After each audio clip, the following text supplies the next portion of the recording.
এই তোমাদেরকে বলছি, তোমাদের কি সকালবেলা উঠে কোনো কাজকর্ম নেই? সকালবেলা উঠেই বসে পড়েছো মোবাইল নিয়ে মোবাইল দেখতে?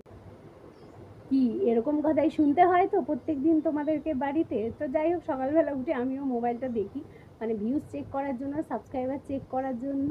তো গুড মর্নিং সবাই, কেমন আছো? আজকেও একটা বৃষ্টি ভরা দিনে তোমাদেরকে অনেক অনেক ওয়েলকাম।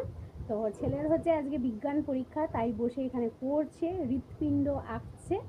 তো সকালবেলা উঠে চা খেলাম, চা খেয়ে ভাত ভাজা খেলাম, খেয়ে দিয়ে এবার একটুখানি মোবাইলটা নিয়ে বসেছিলাম, ভাবলাম চলো তোমাদের সাথে একটু কথা বলা যাক। আর এ দেখো, কালকে শ্রাবণ মাস জন্য চুড়ি পরেছি।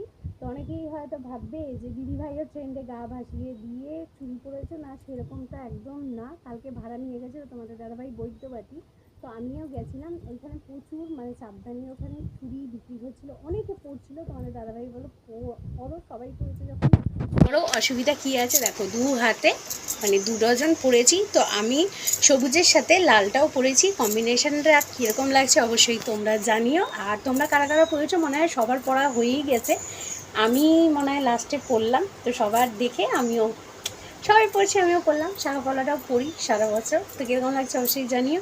তো চলো দেখতে থাকো, পরে আবার আস।